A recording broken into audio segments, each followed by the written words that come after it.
Bonjour à toutes et à tous, j'espère que vous allez bien. Aujourd'hui dans cette vidéo, on va parler donc de la purge des freins. Voilà, c'est quelque chose qui m'a été demandé par plusieurs abonnés. Voilà, comme je traitais pas mal sur les produits Hope. Donc là voilà, je vais vous parler comment faire. Donc deux cas de figure, une purge simple, hein, sans remplacement de gaine. Et le deuxième cas avec comme si en fait on raccourcissait une gaine, donc avec un insert et olive, et carrément un remplacement de gaine. Voilà. Déjà, je voulais aussi tous vous remercier parce qu'on on a déjà dépassé les 500 abonnés. Ça fait super plaisir de me suivre. N'hésitez pas, hein, toutes les vidéos, à les liker, les commenter, les partager, hein, et ceux qui ne sont pas encore abonnés, qui regardent mes vidéos, n'hésitez pas à vous abonner. Franchement, ça fait super plaisir. Donc voilà, donc aujourd'hui on va parler donc de tout ce qui est purge de frein et remplacement de gaine sur des freins Hope, surtout sur des freins Hope. Là donc ça concerne, hein, tous les freins puisque c'est tous le même procédé. Donc pour ça en fait voilà, il faut donc soit vous le faites donc avec un kit de purge Hope. Donc là c'est la boîte, ça se présente comme ça, et donc à l'intérieur vous avez donc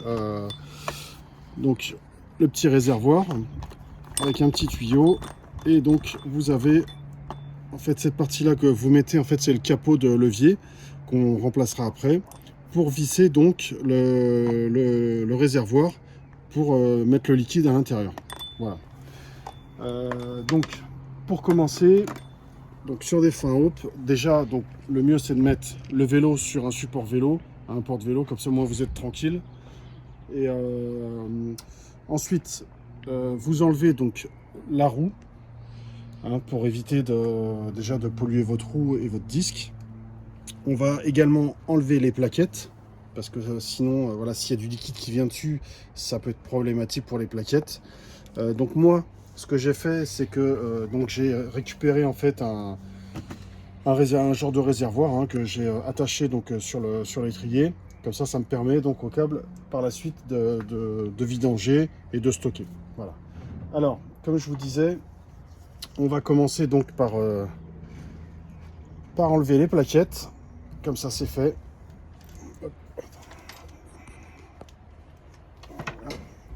Là donc, premier cas de figure, ça sera une simple purge. Alors pour enlever donc les plaquettes, il y a une petite goupille. Bon, je l'ai déjà enlevé, hein, ça va, histoire de gagner un peu de temps. Moi j'ai pris une petite pince plate simple et on sort la goupille. Ensuite on vient enlever donc la vis. Voilà, on fait bien attention que ça ne tombe pas. Ensuite on sort les plaquettes. Alors, petite astuce, les plaquettes, quand vous les sortez, pensez à noter côté gauche, côté droit. Ça évite, voilà, si vous avez fait votre réglage d'étrier, que peut-être il y a une plaquette qui soit un petit peu plus usée que l'autre, c'est mieux de les noter, hein. Voilà, ça c'est bon. Hop. Ensuite, vous pouvez, bon, moi je l'ai déjà fait, vous pouvez passer un petit coup de chiffon à l'intérieur, histoire de bien nettoyer, que ça soit bien propre. Et ensuite vous y mettez donc une petite cale. Donc moi en fait c'est une cale qui n'est pas prévue en fait dans le kit Hope, que j'ai récupéré. Hop, donc vous insérez votre cale et vous remettez donc la vis. Voilà, pas besoin de serrer à fond, c'est juste pour que ça soit mis en place. Ensuite, une fois que ça c'est fait, on vient donc positionner donc le vélo de façon à ce que, en dévissant donc le levier, qu'il soit bien à l'horizontale. Donc vous levez, vous le dévissez, vous le mettez bien à l'horizontale, voilà. Et après, une fois que c'est fait, hop, on resserre, comme ça bouge plus. Voilà. Voilà.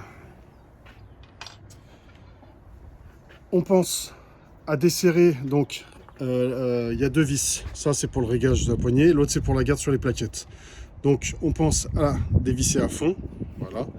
Comme ça en fait c'est mis à zéro. Ensuite, on actionne un petit peu le levier de frein, histoire que les pistons de l'étrier soient bien collés en fait sur la cale. Donc à ce niveau-là. Voilà. Ensuite, on va venir commencer par dévisser. Alors, ce que je vous montre là, ce qu'on va faire là pour cette purge de frein, c'est la même chose pour l'avant, pour l'arrière. D'accord? C'est exactement le même principe. Ce qui va différencier, c'est quoi? C'est que à l'avant, comme l'étrier il est en bas, les bulles automatiquement, quand vous allez faire votre purge, ça va remonter. Donc il n'y aura pas de problème de bulles d'air. Par contre, à l'arrière, ce qu'il faut penser, c'est qu'il est à l'horizontale. Vous voyez, il est à l'horizontale. Donc, ce qu'il faut, c'est vous le desserrez et vous le mettez en fait la tête en bas. Comme ça, en fait, quand vous allez faire votre purge, automatiquement, le circuit, il va évacuer les bulles d'air. Voilà. Alors, on revient donc à l'étrier. Donc, hop, on va dévisser. Voilà. Pour le moment, on va faire comme ça. Pour commencer à faire ça, il faut bien sûr pas oublier d'avoir du liquide. Donc du liquide de frein. Hein. Là, pour les freins Hope, c'est du DOT.5. Donc ça, c'était fourni avec le kit Hope de purge, qui est à, on va dire, à 30 €. Hein. Sur la plupart des sites, il est à 30 €. Quand vous en avez plus, là maintenant, vous pouvez acheter directement. Vous voyez, moi je l'ai acheté dans un centre commercial. Je dirais pas où est-ce que je l'ai acheté, mais vous reconnaissez un petit peu. J'ai acheté donc 500 ml. Je crois que je l'ai payé moins de 5 €. Hein, donc vous voyez, c'est pour les freins de voiture. Ça coûte vraiment que dalle. Donc, on a dit ça. Il faut penser donc du dégraissant frein donc, que j'ai acheté chez Action. Hein, comme beaucoup de produits que j'achète, ça coûte 1 €, je crois 79. Et c'est hyper efficace. Ça va être vraiment pour nettoyer l'étrier et comment ça s'appelle après, on verra pour le nettoyer le capot de frein. Ça c'est pareil. Si vous n'avez pas de chiffon, ça c'est bien parce que ça absorbe vachement. Hein, c'est pareil, le rouleau, je l'ai acheté à Action, je crois que j'ai dû le payer moins de 2 €. Donc, on déchire une petite feuille, on commence à protéger parce que en ouvrant le capot, il peut y avoir un tout petit peu de perte. Voilà, ça évite que ça coule partout. Donc là, on dévisse, on fait attention aux petites vis. Voilà. Alors, quand vous enlevez le capot, vous avez donc une petite membrane en dessous. Voilà. Vous voyez, il y a une petite membrane noire. Il faut faire très attention quand vous l'enlevez, parce que du coup, c'est là que ça risque de couler. Voilà. Donc vous l'enlevez de gauche à droite. Hop, vous essuyez un tout petit peu. Et donc vous la positionnez. Donc, une fois qu'on aura fait donc notre purge, vous verrez, le bocal, il ne faut pas qu'il soit rempli à ras, mais quasiment. Vous voyez, de façon à ce que quand vous allez remettre par la suite votre membrane, pour chasser l'air, on ne la met pas à plat. On la met de gauche, vous voyez, d'un bout à l'autre doucement. Ça permet d'évacuer l'air. Et puis ça aussi, ça permet de pas faire couler du liquide de partout. Ensuite, donc on prend l'autre capot qui est fourni avec le kit. Donc en dessous, il y a déjà une petite membrane. Donc il n'y a pas besoin de remettre l'autre. Hop, on fait bien attention.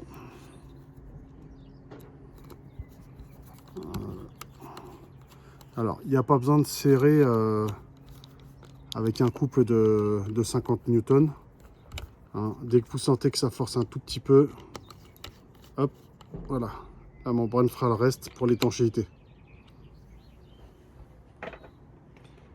Ensuite, on va prendre donc le petit réservoir avec le petit embout. En fait, c'est juste pour que, vous voyez, quand vous allez remplir, vous le positionnez.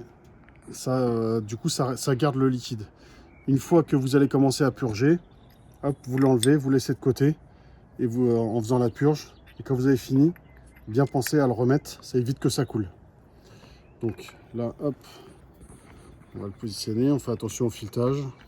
Et là, pareil, on serre, mais pas besoin de serrer à fond. Il ne faut pas oublier, il y a un joint. À force d'écraser le joint, ça peut s'abîmer. Donc, une fois qu'on a bien vérifié que ça c'est mis en place, hop, on rajoute donc le liquide à l'intérieur. Voilà.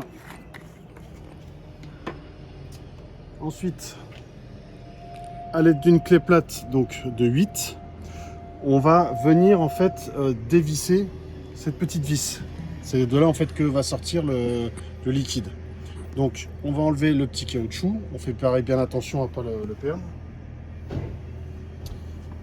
Ensuite, on vient brancher le tuyau qui vient se raccorder ici.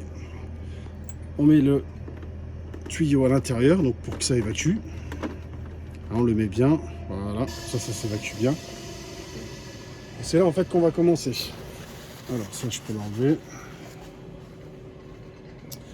Donc ça va se présenter en fait en quelques étapes. C'est vraiment pas compliqué du tout. Donc on vient passer sa clé de 8 ici. On va venir donc ouvrir. Pas à fond, hein, juste un bon quart de tour. On ouvre, ensuite on vient purger.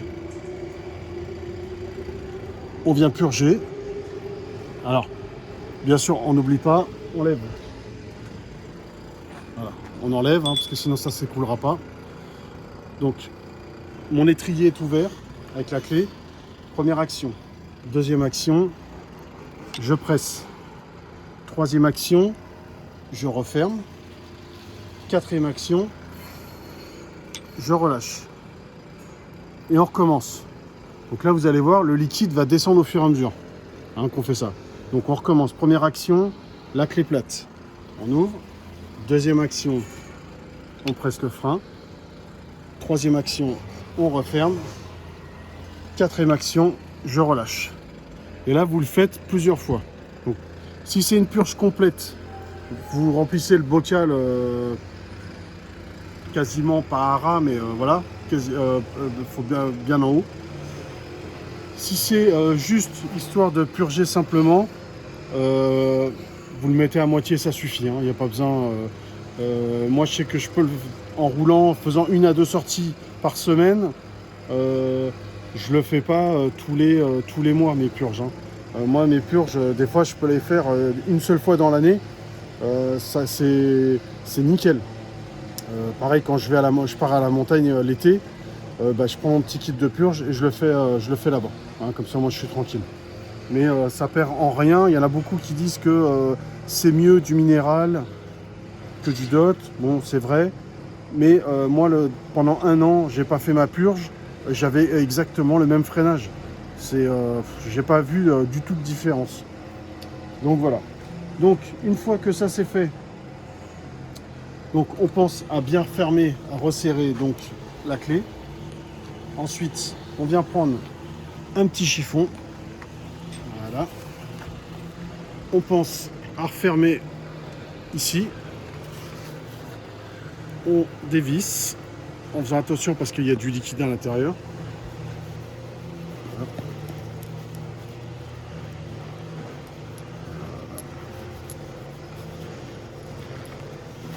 On essuie un petit peu ce qui a coulé. Voilà. Donc le reste du liquide, on va le mettre, comme c'est du liquide propre, on le remet à l'intérieur. Voilà. Hop. Ça, vous pouvez laisser que ça coule. Voilà. Ensuite, on va venir donc enlever ça. Alors pareil, en faisant attention. Toujours un petit chiffon à portée de main. On essuie bien. Ça, vous pouvez le laisser que ça égoutte un petit peu. Voilà. Ce que vous faites, c'est qu'il y a toujours un tout petit peu de liquide à l'intérieur là. Donc vous prenez votre chiffon, vous le roulez et vous essuyez simplement à l'intérieur. Voilà. Vous voyez? Comme ça, voilà, ça évite de laisser des petites gouttes qui pourraient venir polluer ça. Ensuite, on va remettre notre petit capuchon. Voilà. C'est bon. On referme bien. Ensuite, donc on va repasser en haut.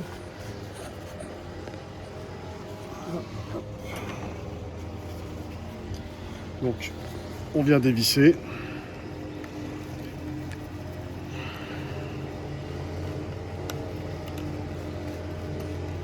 Alors pareil, on fait attention aux petites vis. Voilà.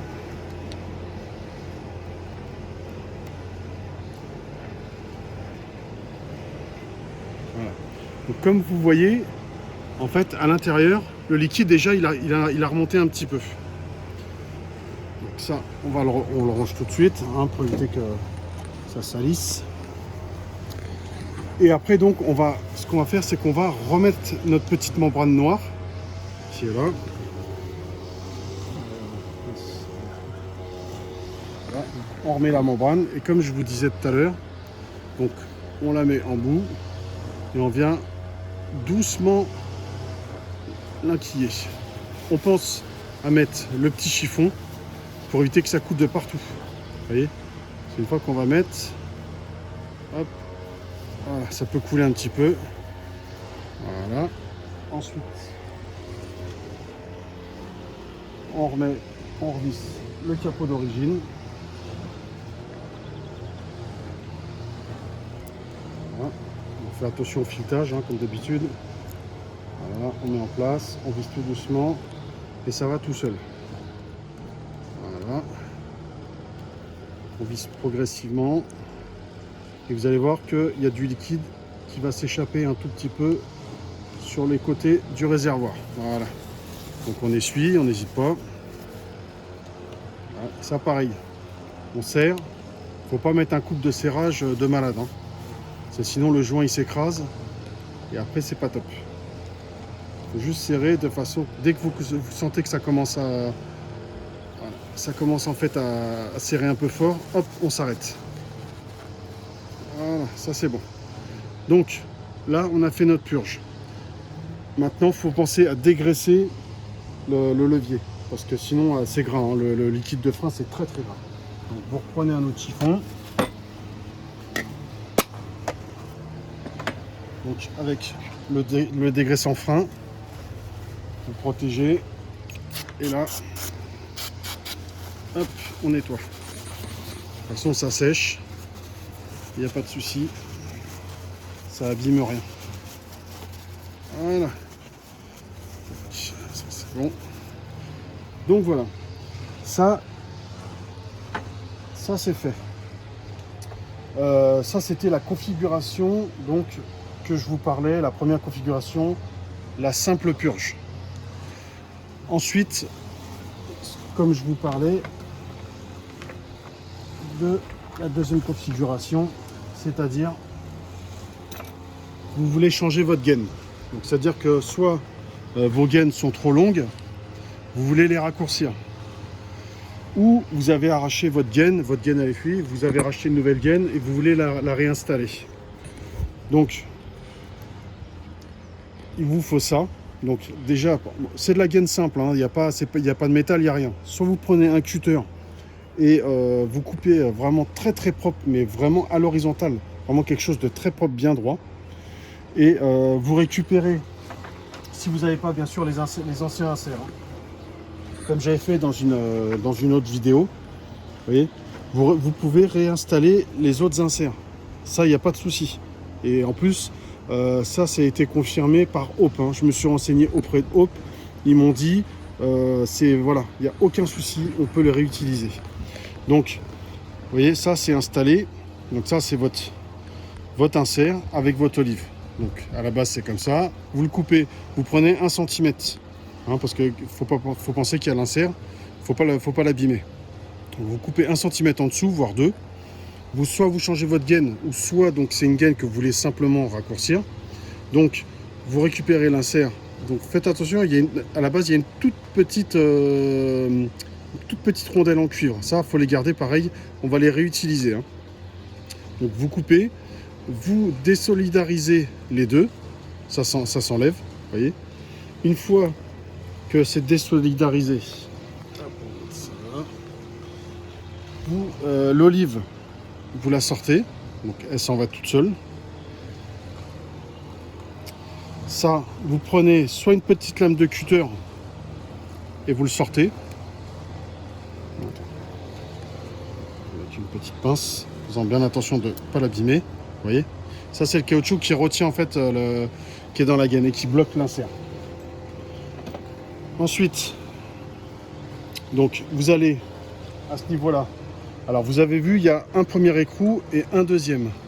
Donc le premier, celui-là qui est vraiment collé à l'étrier, celui-là on n'y touche jamais. Il faut le laisser. Hein. On va dévisser que ça.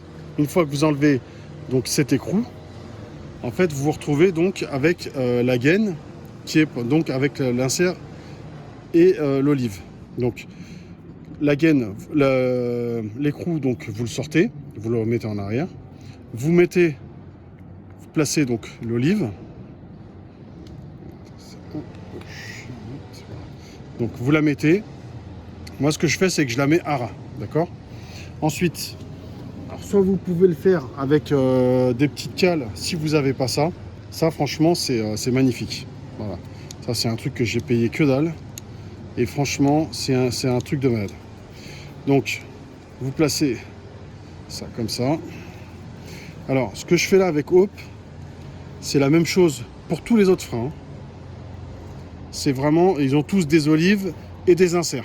Donc c'est exactement le même principe. Donc vous dévissez, vous allez placer donc votre insert au-dessus. Attends, on va dévisser un peu plus.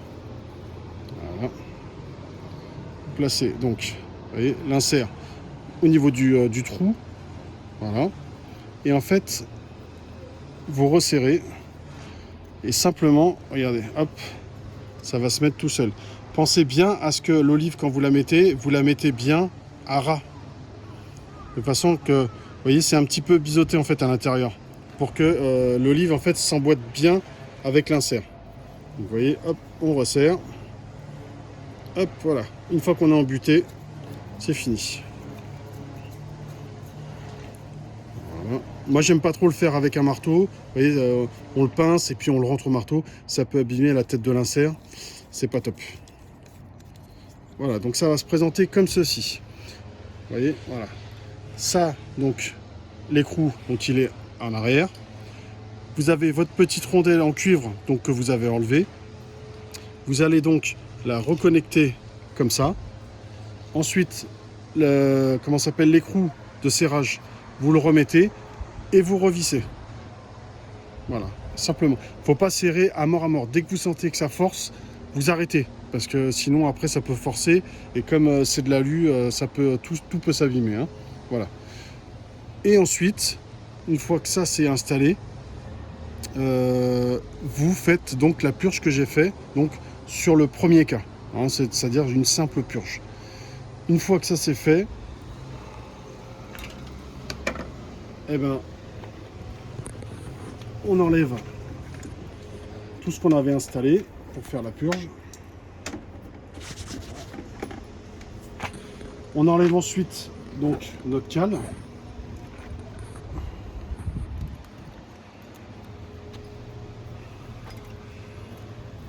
Voilà. Hop. Ça, on fait bien attention donc à la vis. Ensuite, comme je disais, une fois qu'on a nettoyé donc l'étrier, si vous voulez par la même occasion graisser vos pistons, parce que de temps en temps il faut le faire aussi. Hein. Ce que vous faites, c'est que vous achetez donc ce petit lubrifiant en silicone, c'est Hope, hein, c'est du Hope, et c'est vraiment prévu pour. Donc vous sortez, vous pressez la poignée de frein, vous sortez un peu vos pistons et vous lubrifiez. Moi ce que je fais en fait, c'est que je prends un petit pinceau et j'en passe un peu dessus. Et en fait après je replace les pistons. Et après bien sûr le surplus, coup de chiffon, et pour pas qu'il y ait que ça reste. Ensuite donc on replace nos plaquettes. en faisant bien attention à replacer le côté gauche et le côté droit à leur place. Donc, voilà, on remet nos plaquettes. On remet donc notre petite vis qui tient les plaquettes. Ça c'est pareil, on serre sans serrer à mort. Voilà, hop. Faut pas oublier qu'il y a une petite goupille qu'on vient réinstaller par derrière. Voilà, et après on remet en fait, on replace la roue. Et une fois que la roue elle est placée, on pense en fait à resserrer en fait un petit peu, donner des petits coups de frein et de régler du coup s'il y a besoin la garde au niveau des plaquettes. Voilà, écoutez, j'espère que cette vidéo vous a servi. Si vous avez des questions, vous n'hésitez pas. Hein, moi, toutes les personnes qui m'envoient des messages, je leur réponds le plus rapidement possible. Comme vous avez vu, on peut réutiliser tout ce qui est déjà monté sur le vélo. Il faut éviter de les abîmer en les enlevant. Les gaines de frein, ça coûte que dalle. Hein, chez n'importe qui, chez n'importe quel fabricant maintenant, vous pouvez acheter des gaines de frein, ça coûte vraiment que dalle. Vous pouvez faire vos propres comment dire, changements de frein. Vous pouvez tout faire vous-même. Ça, c'est vraiment hyper facile. Pareil, une petite chose que je vous ai pas dit, quand vous faites votre changement donc de gaine, privilégiez toujours, on change le haut près du levier de frein. On fait pas celui, on change pas ça d'en bas près de l'étrier. D'accord. Pourquoi il n'y a pas de pourquoi, c'est simplement parce que c'est plus facile. Comme au niveau de l'air, comme je vous disais tout à l'heure, il peut y avoir des bulles d'air et c'est plus facile de changer d'en haut que d'en bas. Voilà. Parce que là au moins vous mettez ça, vous changez, votre gaine elle est vers le haut. Vous pouvez même, c'est pas obligatoire, quand vous démontez ça et vous raccourcissez votre gaine, vous mettez simplement votre gaine vers le haut. Vous replacez votre insert et votre olive. Et vous pouvez remettre juste un tout petit peu, en faisant attention, un tout petit peu de liquide. Il n'y a même pas besoin de refaire une purge par derrière. D'accord? Donc voilà. Bon, écoutez, j'espère que cette vidéo, donc comme je vous disais, voilà, vous a servi. Moi, ça m'a beaucoup servi parce que comme il y a eu pas mal de pénuries au niveau des câbles, des inserts et certaines pièces, il a fallu que je fasse les choses moi-même. Et franchement, j'ai jamais eu aucune fuite, j'ai jamais rien eu. Tout s'est passé nickel. Voilà. N'hésitez pas à liker, à partager. Si vous n'êtes pas abonné encore, voilà, abonnez-vous, ça fera super plaisir. Et comme je vous disais, si vous avez des questions, vous n'hésitez pas. Je suis là pour vous répondre dès que possible. Je vous remercie, passez une bonne journée et bon courage à tous. Salut!